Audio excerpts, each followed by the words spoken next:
Croeso. Welcome to Cottage. Diolch I mewn, come on in. Oh, you're lucky to have caught me actually. I was just in the garden gathering some herbs for the apothecary. But I'm so pleased that you've come to pay us a visit. Why don't you come through to the living room? We'll have a chat. While I was in the garden, I couldn't help thinking about the Tylwyth Teg or the fairies. And it reminded me of a lovely little village in North Wales in the Conwy Valley called Pentref. And it's known in North Wales anyway as the place where there have been more fairy encounters than any other. Would you like me to share some of the stories I remember about that lovely little village? Okay. Close your eyes if you want to. And imagine a wild and desolate moor with larks singing in the sky, the wind blowing against your face, and the smell of the sweet, sweet heather. You've arrived.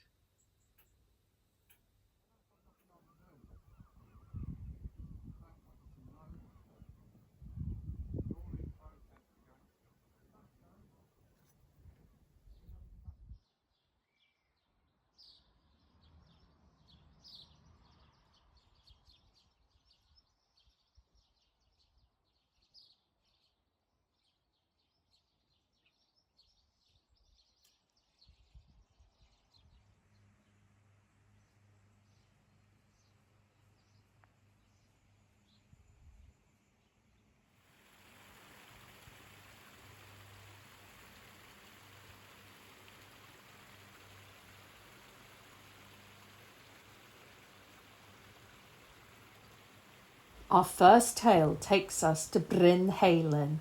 Here lived a spiteful old woman who mistreated the animals in her care.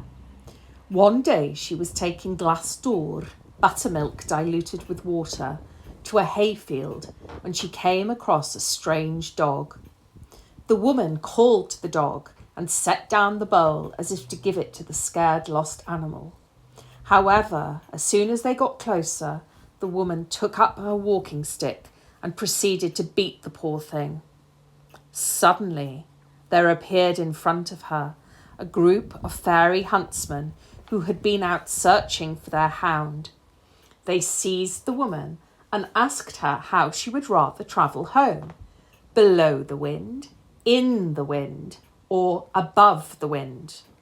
She ought to have selected in the wind, which would have meant a pleasant voyage through the air, not too high and equally removed from the air and earth.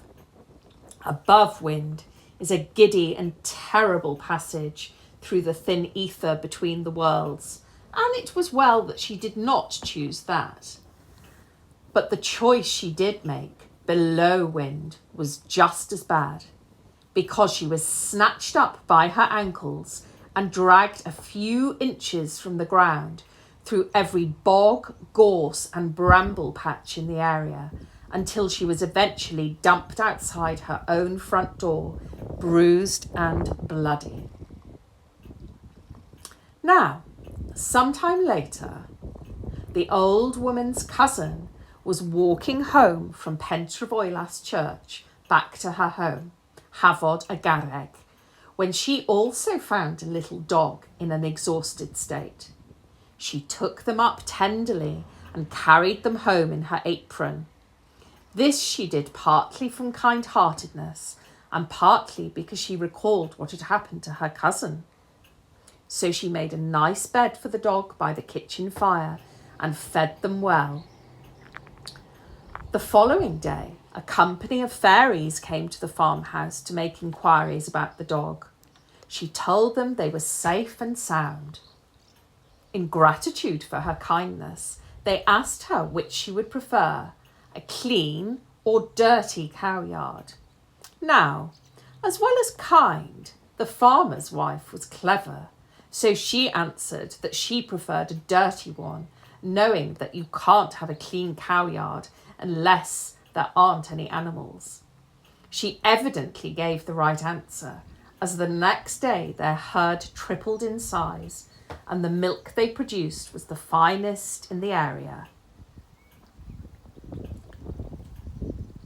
Speaking of Hafod a Garreg farm, here there once lived a shepherd boy.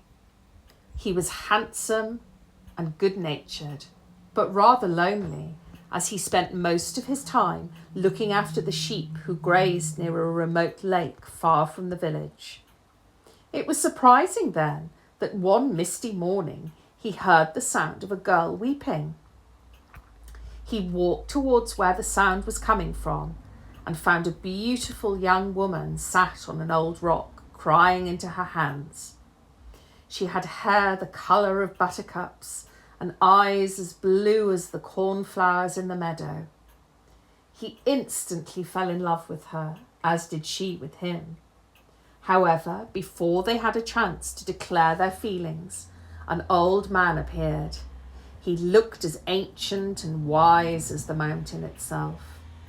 The old man grabbed the girl, to which she cried, "Tad," or father, before he led her away into the mist. The shepherd gave chase, but they were nowhere to be seen. They had vanished. Every day the young man returned in the hopes that the girl who now held his heart would appear, but every night he went home disappointed. He had guessed by now that she was one of the Tylwyth Teg, but he still hoped that she would one day be his bride. He did not know it, but the fairy maiden also longed for him. One morning, after many attempts, she managed to escape her father and returned through the veil to the mortal realm. The couple were delighted to see each other again, but before they could even embrace, the girl's father had appeared. He looked furious and bellowed, "Tir dama ferch! Come here, daughter." But the girl drew back, shaking her head. There followed a long exchange between the old man and the young lovers, where they begged him to let them marry. Now, the old man loved his daughter and wished her to be happy. So, seeing that the love the couple shared was true, agreed to allow them to be wed. However, he made one condition. If the shepherd should maliciously or accidentally strike the girl with iron, she would immediately be taken back to a Nuven, or the other world. The shepherd heartily agreed, and they married that day. They lived happily together for many years and had several children. One year, the day before the festival of St. Garmon, on July the 31st, which out of interest is the last day of summer in the Celtic calendar, the shepherd decided to try and capture 2 wild ponies on the nearby hills in order to sell them at the fair.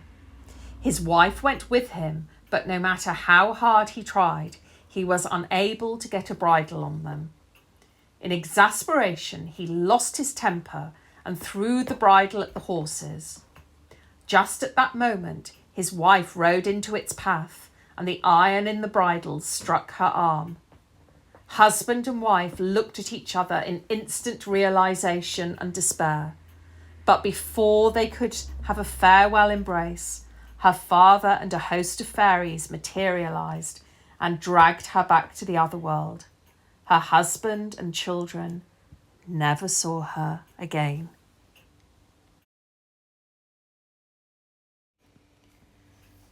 There are many tales from this ancient land of the dangers of associating with the fair folk. But they could also be kind and generous when they felt it was warranted, as an old lady from Pentravoilas discovered. The old widow lived in a tiny cottage just outside the village. The woman was very house-proud and made sure the whitewash on her cottage was clean, her tiny windows sparkled, and, most importantly, her hearth was always well swept and the fire was always burning. Every night before bed, She would sweep the floor and add fresh peat to the fire to ensure it stayed warm all night. One night, the fairies of Pentravoilas happened to be travelling past her cottage and decided to peep through the windows. They were amazed to see how cosy and pretty it was and decided that they would go inside. They were delighted at how clean and tidy and warm it was, so stayed the night. They decided to stay again the night after and left a new shilling as a token of appreciation on the hearth. This happened every night, and from this the old woman could afford to buy the best food from the village shop rather than the cheapest bread and cheese she had previously lived on. As a result, she became the envy of her neighbours, who demanded to know where all her money was suddenly coming from. The old woman explained that it was a gift from the fairies, but in so doing broke the trust and therefore the favour of the fair folk. They never more visited her cottage, and so never again did the widow find a shilling on her hearthstone. Perhaps the luckiest person to encounter the Tylwyth Teg was Thomas Morris from Pen-y-Nant, Pentravoilas. He was on his way home late one night after attending Llanrwst Fair, when he suddenly came across the fair folk. They called to him, "Dewch efo'r ni'r man dawnsio. Come with us to our dancing place." Now, Thomas was very proud of his dancing and couldn't resist the chance to show off. They led him over the hill to the fairy ring near Hafod Bryn Myllt farm. They immediately began to dance, and the fairies were much pleased with his dancing. Time seemed to fly by, and suddenly dawn was upon them. The fair folk invited him to join them the next night and promised he would be rewarded with gold for his company. However, they warned that if he ever revealed to anyone their dancing site or the origin of his gold, all would be lost to him. Thomas agreed, and for many years he danced every night with the Fae and accrued a lot of gold, gave up his job and lived in comfort. However, one afternoon he got particularly drunk in the Voilas Arms pub, and a nosy neighbour persuaded him to blurt out his secret. That evening he went to the fairy ring as usual, but it was deserted. Thomas never saw the Tylwyth Teg again, but was very lucky that they did not avenge his betrayal, or indeed that they had never tried to capture him during all the years he had danced with them.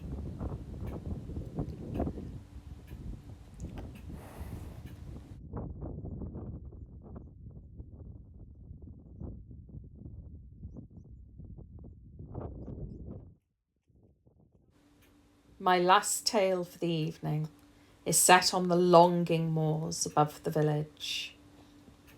A young man lived in a remote cottage on the moors. One day he had business in Denby. It was a long journey and he had no horse, so set off at the crack of dawn.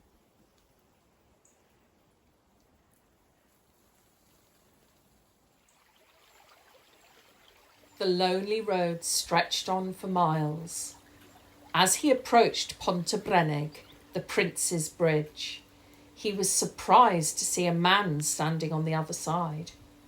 He was perplexed, as in those days you could see for miles on the open moorland, and there had been no one around, and indeed nowhere for anyone to hide. As he stepped onto the bridge, the young man could see that this gentleman was tall, very handsome, and extremely well dressed. He was dressed in a grey suit, hat and boots, with solid gold buttons and buckles, grey being a very favourite colour of the Tylwyth Teg. It was then that the young man felt a strong feeling of uneasiness that chilled his blood. The sensation of fear was so strong, he thought of turning and running for home. However, before he could move, the gentleman gave a nod of his head, stepped off the bridge and into the bog, then vanished beneath it. The young man hurried off to his work in Denby, but on his return he was extremely nervous about having to walk that way again. But when he passed the spot where the gentleman had stood, he found a pile of money. Indeed, from that time on, every time he passed over the bridge, he found money or valuables.